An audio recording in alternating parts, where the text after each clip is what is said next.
Welcome, everyone. Welcome to Introduction to Marketing. I hope everybody's having a wonderful Tuesday.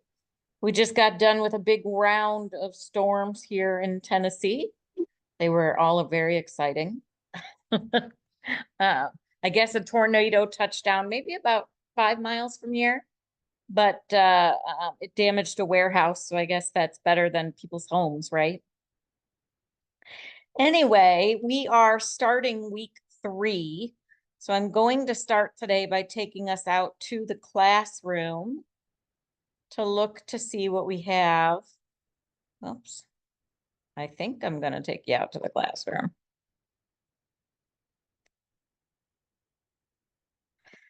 Here we go.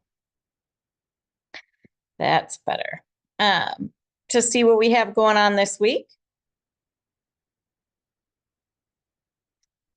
So I did transfer your IntelliPath grades. I have tried to transfer your IntelliPath grades every day.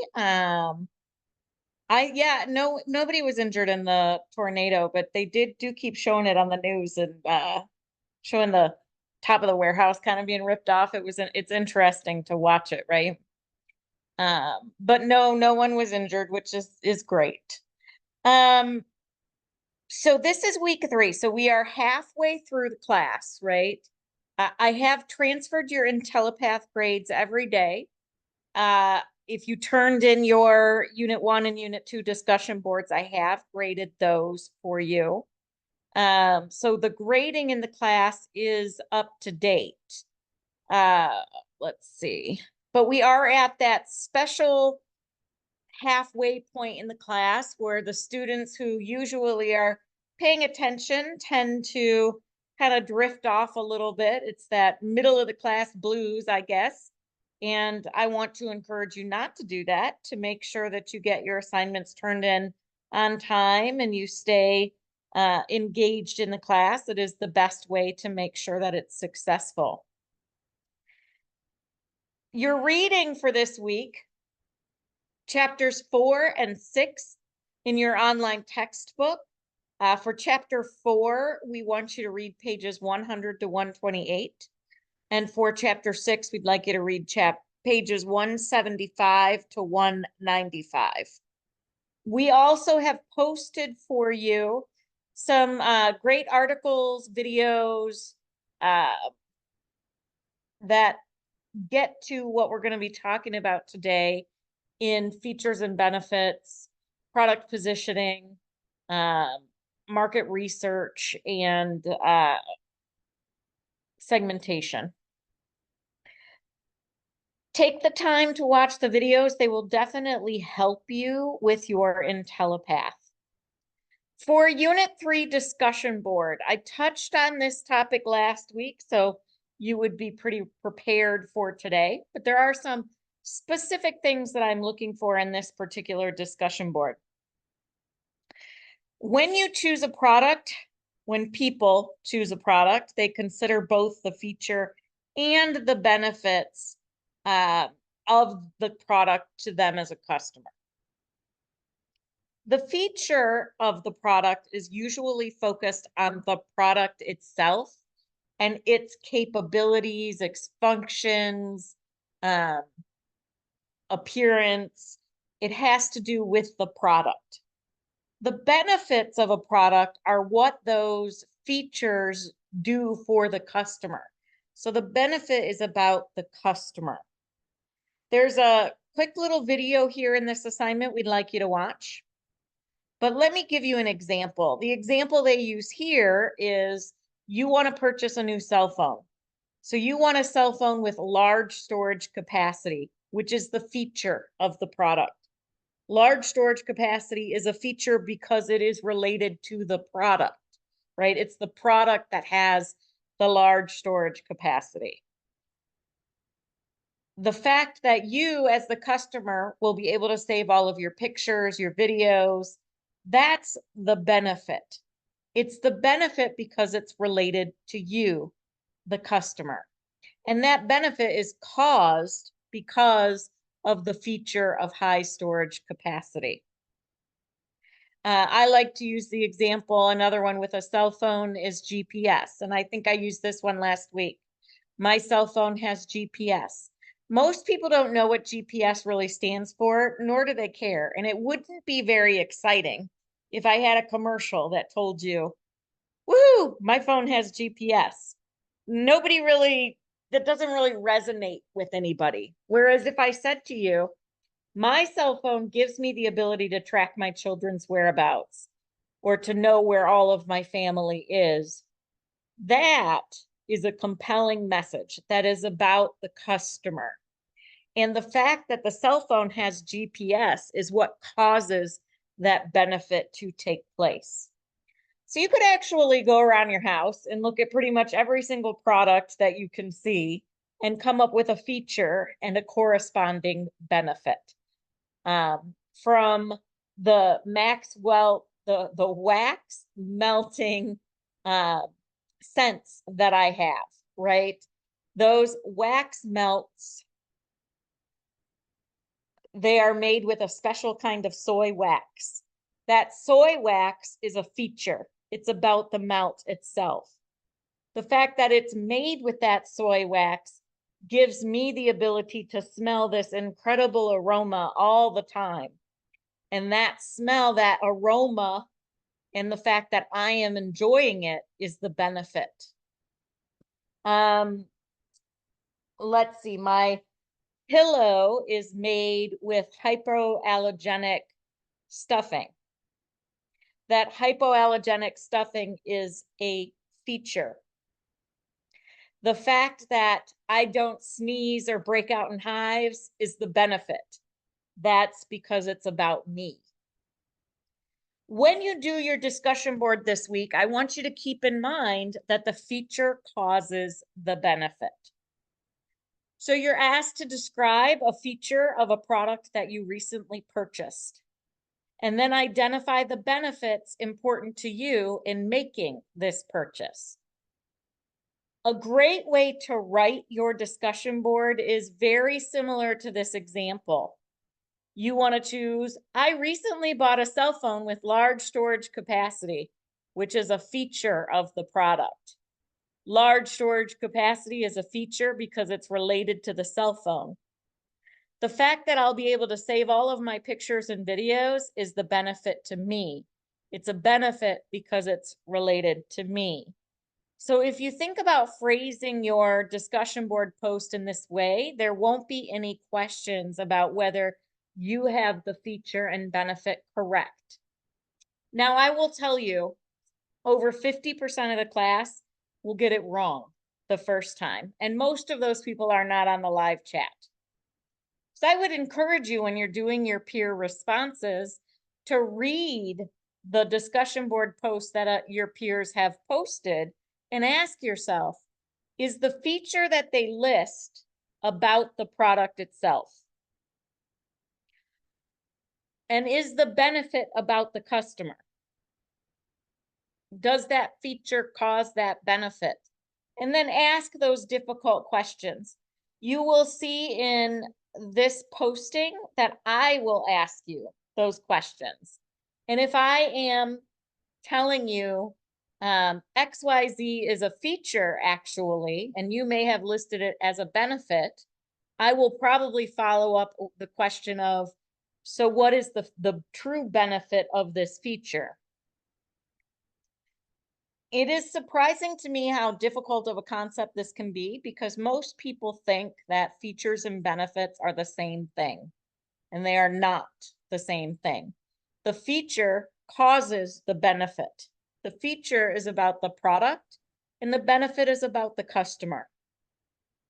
If you can identify those things, then you will be just fine in your posting.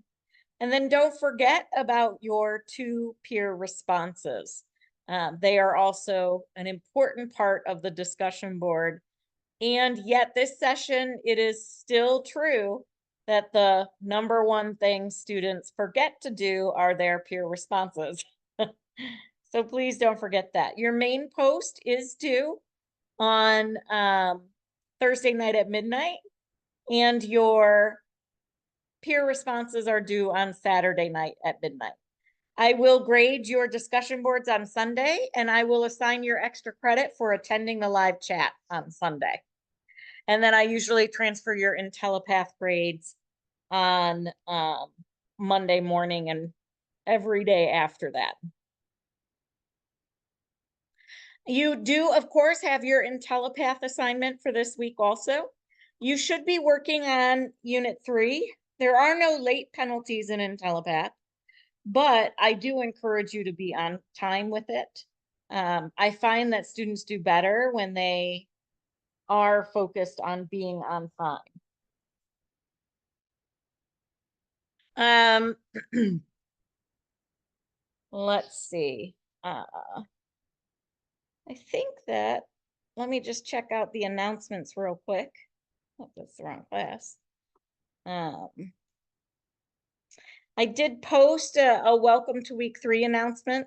I also posted for you in between week 1, week 2, and week 3 some articles on great brand stories. Some of these stories talk about what builds a great brand and why it's a great brand. It's definitely worth, sorry, I can talk, the read. And you will see a couple more articles will pop up this week as well about features and benefits and kind of a preview of advertising for next week. I do, of course, have an example on your discussion board for you. So I would take a look at your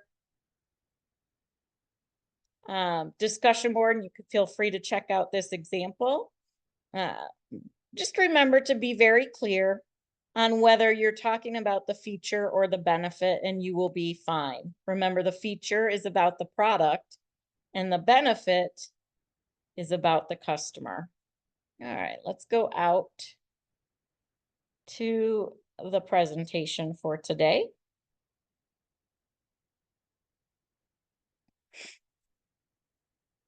I want to start today by talking about research and explaining some of the key concepts, core concepts in market research versus marketing research.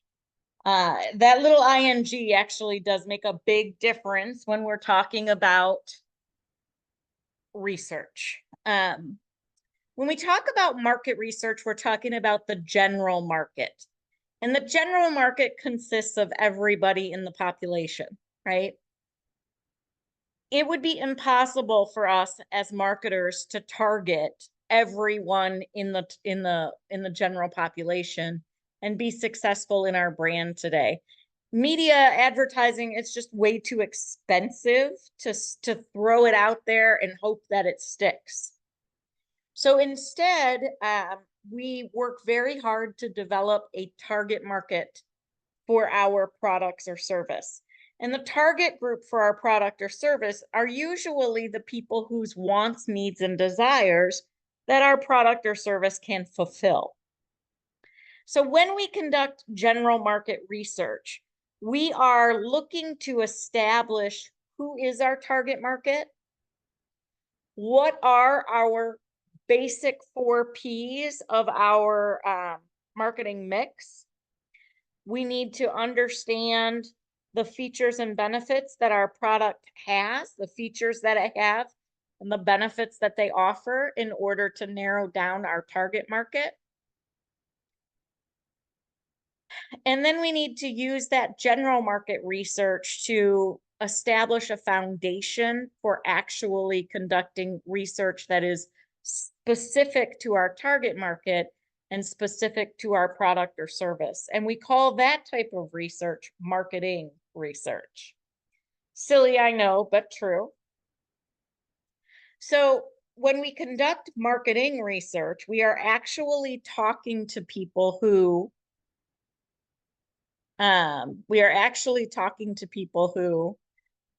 would be interested in purchasing our product or service because it fulfills their want, need, or desire.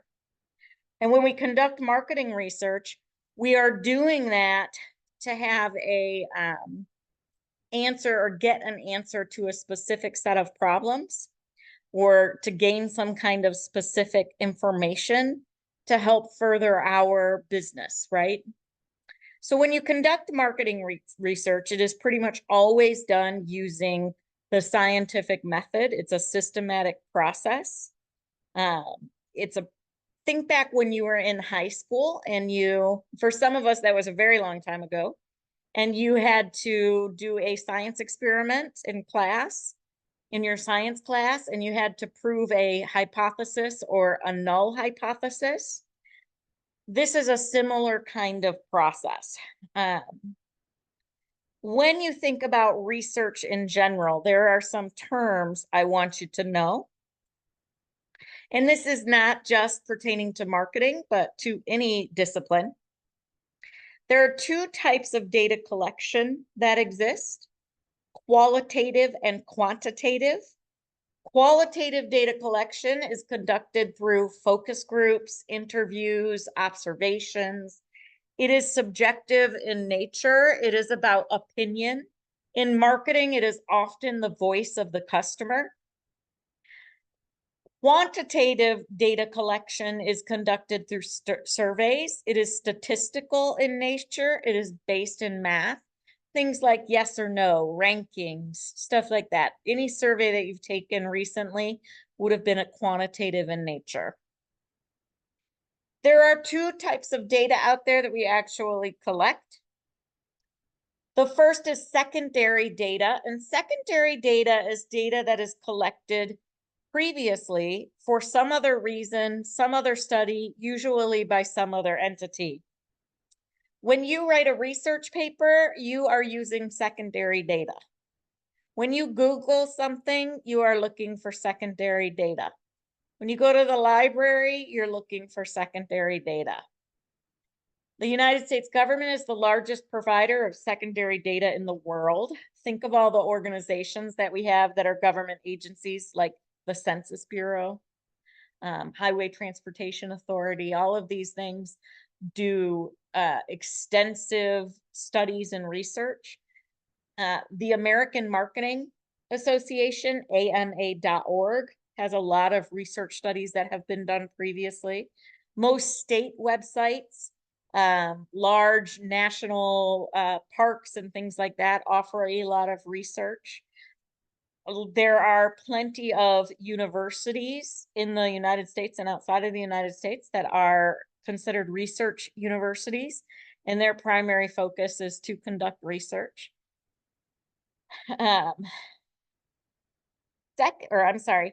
Primary data collection is actually when you go out or your organization goes out and collects the data for your study right now. So you conduct the survey, you hold the focus groups, and you're using it for purposes that you need to use it for today. When we conduct research in marketing, we often use a combination of all four of these things, right? Qualitative and quantitative data collection plus secondary data and primary data collection. When you choose to do a primary data collection process, you are going to follow a specific process. And if you Googled the marketing research process, you're going to get a couple of different charts like this, but most of them are going to be exactly like this. The first thing you do in your process is define the problem. Then you establish your research objectives. You create a research design, establish a sample plan and size, collect data, analyze data, prepare and present a report. And I'm going to come back to this slide in a minute and actually give you an example. But before I do that, I want to explain two other things. First, technology. You know, when I started in marketing back in 1999, we didn't really have the technology capabilities that we have today. At that time, there was usually one or two people in the marketing department of your organization that worked on market research. Those were usually the jobs that got cut first if there was going to be budget cuts or layoffs or anything along those lines. But now, because of technology, it's actually the complete opposite. There is a lot of research that is out there that is done, and it is the best way to break into marketing in the industry that exists today. And if you're interested in getting into marketing, I suggest you spend some time taking the marketing research class that the university offers, and understanding the basics, because that is the easiest way to break into a career in marketing. From a technology standpoint and what we do in research,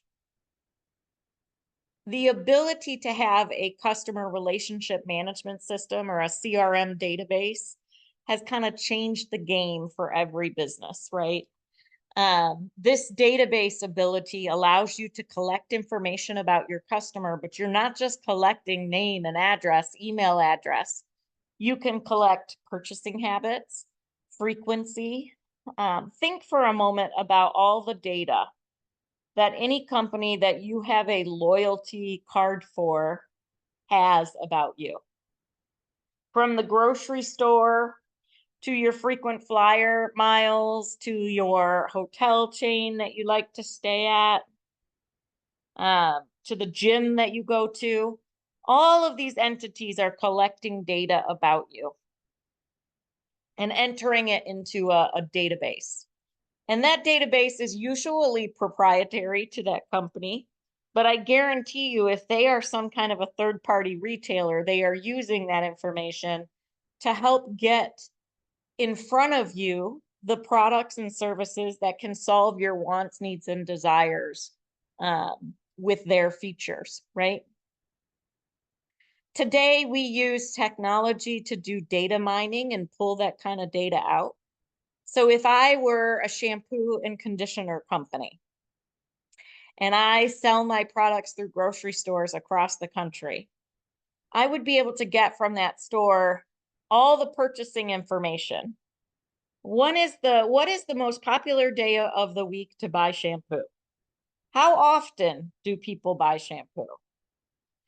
What type of shampoo do they purchase most frequently?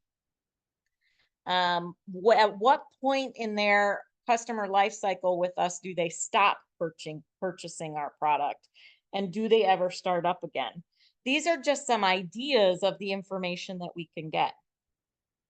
Technology has turned secondary data into an easy to get, almost you can't live without it element in your research process. Think about what you can get from Google.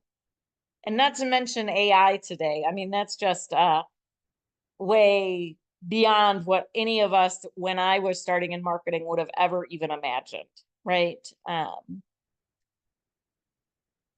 I actually used to go to the library, like the physical library. You at CTU, you actually are incredibly lucky.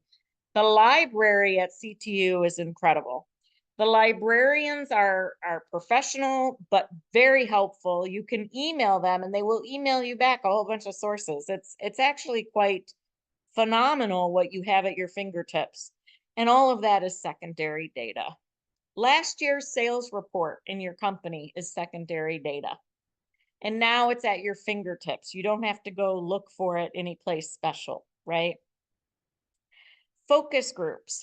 Focus groups are when we get a group of people together that generally fit our target market profile, and we ask them a series of questions. In marketing, we use focus groups a lot, from product development to advertising campaign development to sales promotion development. And it used to be, back in the day,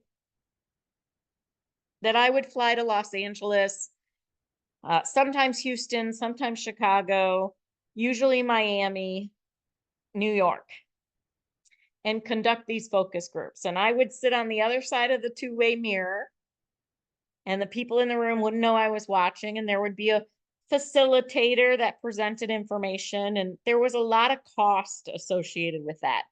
But today I could do the focus group like we're doing this class.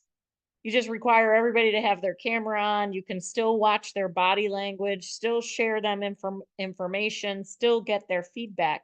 But it's a whole lot cheaper, and it opens up the geographic scope of who you're talking to.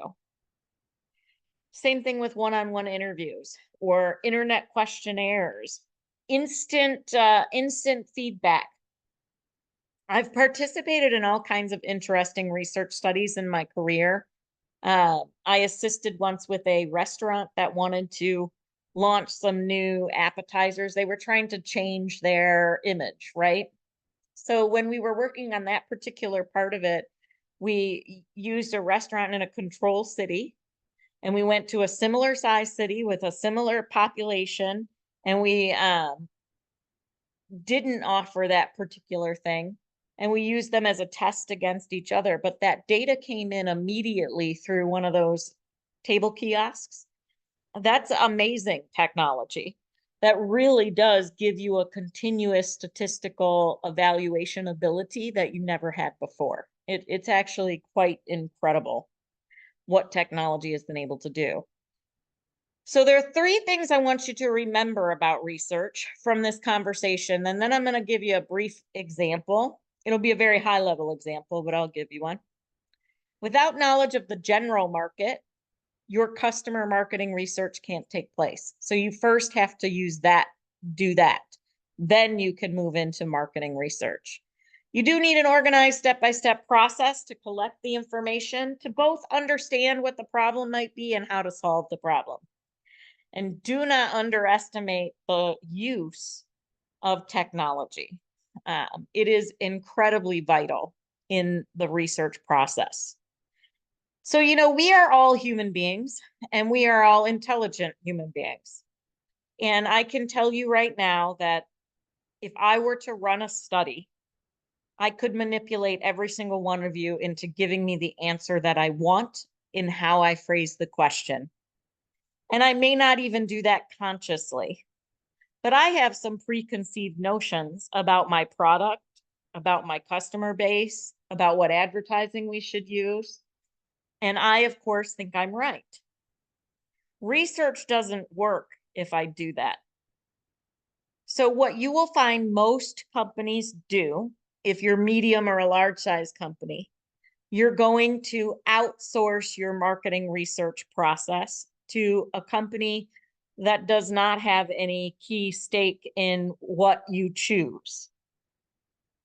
So you can get rid of the bias, right? And there is a lot of bias in marketing. Trust me, everyone you know is an advertising expert. It gets a little interesting when you're having a discussion with an executive or the president of the company, and you're explaining to them why their idea is not what the right idea is and doesn't resonate with the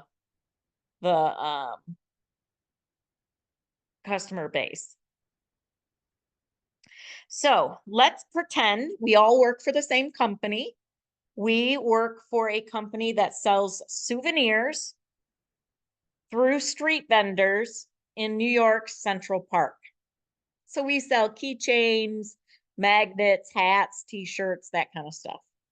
And one of you has decided that we should sell blankets through our street vendors. Well, we are a smart company and we're very profitable. So we decide, before we just agree that you're brilliant and we should sell blankets, we need to test the idea. So first we define the problem. Should we or should we not sell blankets through Central Park? Now, we're not going to conduct a study to answer one question, right? If the answer to that question is yes, then we want to know, what color should the blankets be? What should they be made out of? How much should they cost? So on and so on. Now, we all really like you. You're actually our favorite coworker. However, we know that because we really like you, we're bringing a lot of bias to this situation. So we approached the marketing department at NYU, a well-known research marketing school, and we asked them if they would participate with us in our study. And they, of course, say, yes, we've been looking for a project for this semester. We absolutely will. So they then take over the project, and they know we want to know, should we sell these blankets through our street vendors in Central Park? So they have to create the research design, and they decide that we are going to do a quantitative survey with a qualitative element at the end. And they are going to deliver this survey themselves by having the students stand with tablets at key entrances into and out of Central Park. Now, they do a little exploratory research, secondary research before they get started, and they determine based off of their research of who goes to Central Park and how much time is spent at Central Park by age group, things that they got from the state of New York. They decide that our best target market is going to be people who go to the park with children. So they are going to only ask people who come to the park with children to fill out the survey. But they still have to decide how many people will they talk to and how will they select them. Well, they decide that considering the number of people who visit Central Park in a month, 10,000 people would be a good response rate. They also decide that they are going to randomly stop people who have children with them that are coming into the park.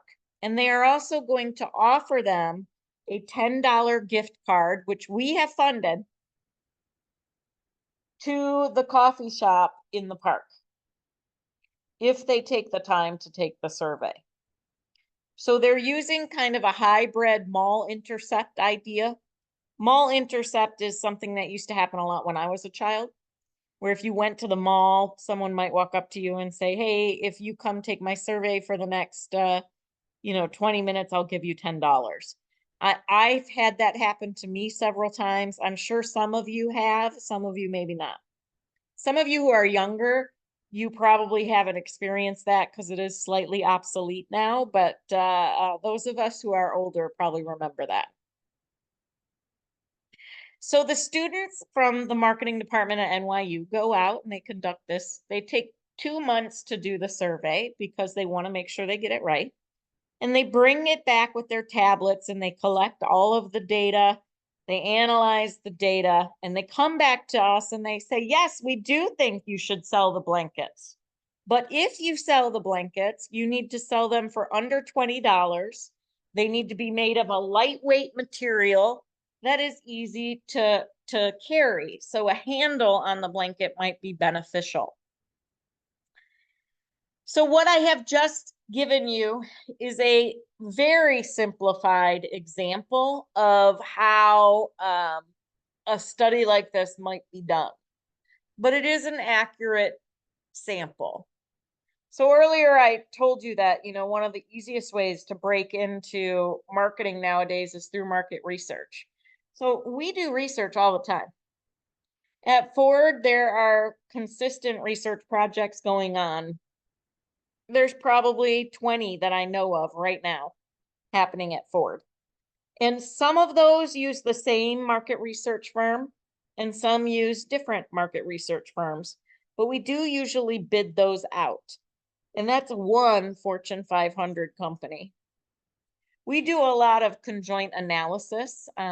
Essentially, that's like you take the survey on the computer and you might be offered, would you prefer to have a coupon that said you're getting an oil change and a car wash for $29.99 or brake pads for $199.99? I made that up, but that's kind of what it does. Do you like this or this? And then it gives you a different scenario until you ultimately get to what is the best offer right now. Okay. I want to talk about segmentation and target marketing so that you have a good understanding of what creating a target market is like. So market segmentation is a marketing strategy that involves dividing a broad target market into subsets of consumers or even businesses. It could even be countries that have or are perceived to have common wants, needs, and desires, interests, and priorities, and then designing and implementing a strategy to talk directly to those people. That's really what segmentation is. So let us pretend we are going to paint a chair. Now, the spray paint that we buy, or the paint that we buy to paint the chair, is really expensive. It's extremely, in fact, it is the most expensive thing that we have to purchase as a company, our paint. So we decide we're going to spray paint the chair. So we put the chair in the middle of the room and we stand back and we spray paint it. And we get the chair, but we also get the ceiling, the walls, and the floor. So there's paint everywhere. So we wasted a lot of paint. Whereas if we had decided to use a paintbrush approach, we would have got the paint on the chair. So this example isn't really about chairs, right? It is about people. If I take a mass marketing approach and I throw my message out there into the mass market, I might hit my target. Yep. But I am also going to hit the walls, the floors, the ceiling, and everybody else.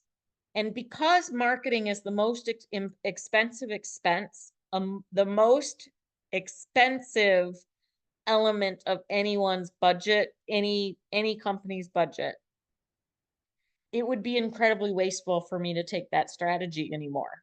We used to do this back in the day, way back in the day, but we started to move into a targeted approach right about the time I started in marketing because media was so expensive. At the time, General Motors, which is where I started, spent $1 billion a year on advertising and sales promotion. Can you imagine what that is today? I mean, that's incredible. I think the math says to advertise one new vehicle successfully, you are looking at about $1,250 in advertising per vehicle. That's a lot of money. So it makes a lot of sense to be very strategic in how you go after that target market. So first you have to segment the market, which means you're going to take a group of people that share a similar set of wants, needs, and desires, and you're going to define them out. You can even get very narrowly defined and have a niche market. I worked for Porsche Cars North America. That is a niche car. That is a niche market. The people who buy a Porsche fit a very specific target market and are looking for a very specific group of benefits. You could have a local market, or what every marketer is going for today is a relationship or a customization marketing strategy, which essentially means I'm talking to you one-on-one and fulfilling your wants, needs, and desires. And we get closer and closer to this from a customer standpoint with digital marketing all the time. But there is a place for every type of marketing in the environment today. And we'll talk about that next week, the different types of media and why they're important and why it's important to have a marketing mix. So we use 4 bases for segmenting our markets. And those 4 bases are geographic, demographic, psychographic, and behavioral. Not every product will use all 4. When we talk about geographic segmentation, we are talking about literally, where are you? Does this apply? If you have a limited budget, if you're a smaller company, you are probably going to focus on a larger population density, which is where geographically are all the people. If you are selling snowsuits, You are not going to advertise your snowsuits in Florida. Now, that doesn't mean that there isn't anyone in Florida that doesn't want to buy a snowsuit, but those people are going to go looking. They'll probably go to Google and say snowsuits for sale, and they'll find based off search engine uh, priorities where they should go buy their snowsuit. But we're not going to spend our marketing dollars there. We're going to spend our marketing dollars where people wear snowsuits. Michigan, Minnesota, North Dakota, these places, right? Same thing with like a swimsuit. So it is up to the marketing manager kind of determine where or how should they apply this geographic segmentation. The most important way we segment the market, and make no doubt about it, this is the most important, and every company will have this, is demographic segmentation. Demographics are human characteristics. They are usually statistical in nature. Yes, no. You can assign a quantitative quality to them. Things like age, life stage, gender, household income, education level, social class, occupation type. These are all considered demographic information. The reason that every single company out there has a list of demographics in their target market is because this is how media is purchased. I'm going to create a list of demographics or a customer persona that has a list of demographics. My product targets females between the ages of 26 and 35 with a college education, who are single and have a household income over $125,000 a year. Then I'm going to take that list to the media outlet, and the media outlet is going to say, here are the people watching my television show. Here are the people reading my magazine. Here are the people visiting my website, listening to my podcast. If those two lists match, that might be a good fit for me. If they don't match, I shouldn't waste my money. The second most important way we segment the market is psychographic. And psychographic segmentation has to do with someone's belief system. So all that demographic information, the same target market, I might say this person is highly religious, very conservative in their thought processes. That would be a psychographic segmentation indicator. This person enjoys going to outdoor concerts and hiking and fishing. That would give me an idea as a marketer of the kinds of things that I might want to participate in, especially considering there's a lot of research out there that talks about the best time to talk to a person is when they're in a relaxed environment. And even subconsciously, they remember the products they're exposed to while they're having fun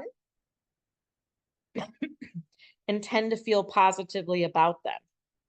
Now, psychographics will apply to every brand and every product. You will be able to create a psychographic profile of your target market based off of their lifestyle, their belief system, their personality.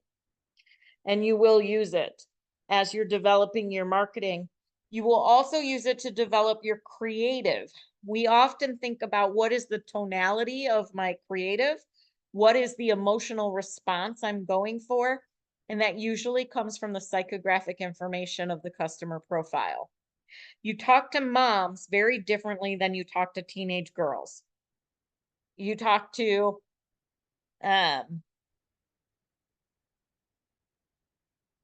working class, blue collar employees differently than you talk to professionals from a communication standpoint.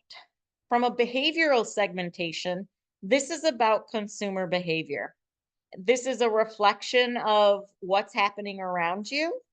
This is usually set by your friends, the celebrities you believe in, your coworkers, your neighbors, your family members.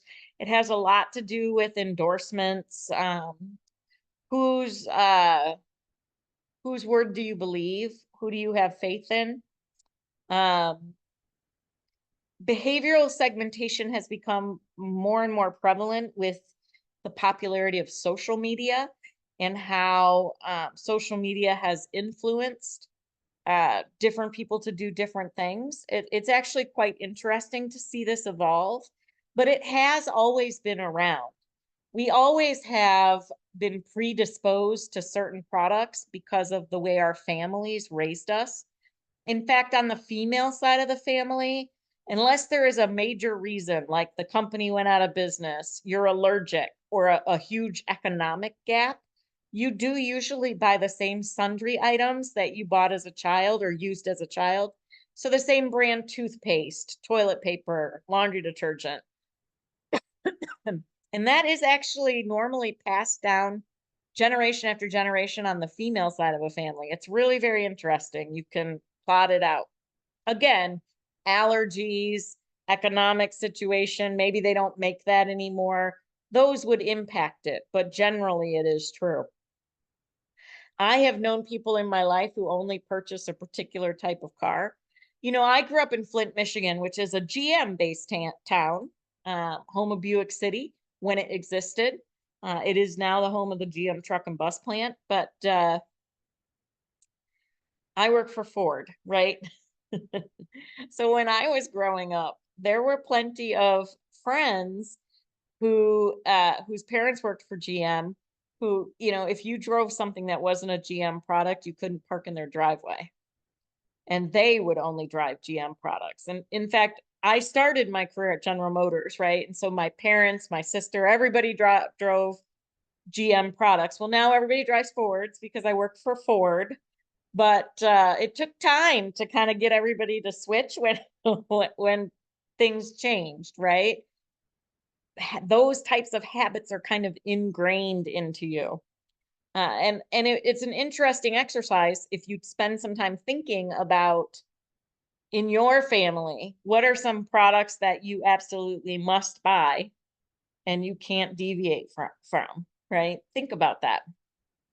So as a marketing manager, there are a couple of things that I need to do when I'm thinking about segmentation.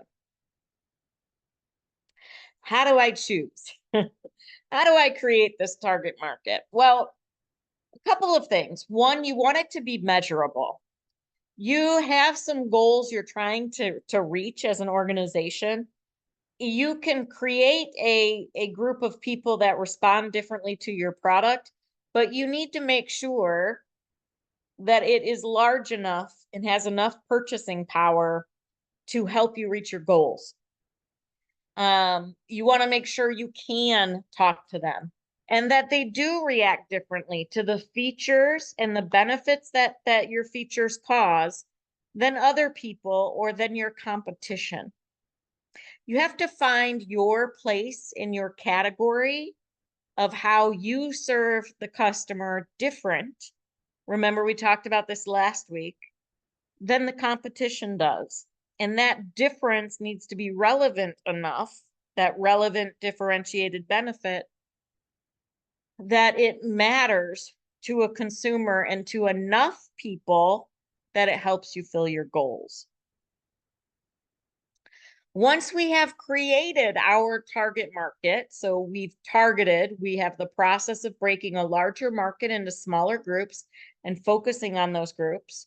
We have to work to understand their wants, needs, and desires. That's where that research element comes back in, right? Now we know who the characteristics of the people we want to talk to. Let's go talk to them. Let's find out what should our value proposition be for our product P? What is the right price point? What is the right promotional strategy? And then we design advertising that talks directly to them where they are consuming media. Next week in class, we are actually going to talk about advertising and what makes great advertising. And I'll talk a little bit about how we use research in advertising. Essentially, though, that group that we created, the sample I gave you in the research section tonight,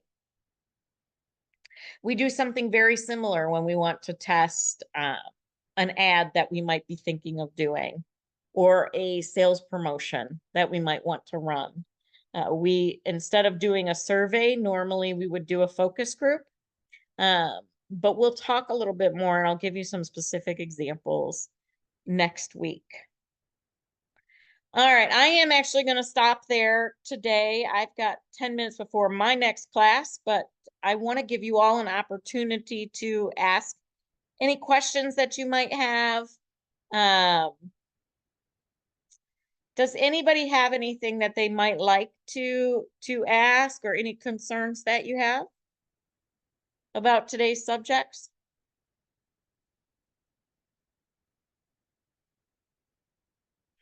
If not, I am going to give you all the next 10 minutes back. And I'm going to wish you all a wonderful evening. Stay safe out there. We're definitely during storm season. And it's been a long rainy day. It finally isn't raining, so that's good. I hope you all have a wonderful evening. If you need anything from me between now and next week, please reach out to me and let me know. I'm happy to help you in any way I can. Thank you, everybody. Have a wonderful evening.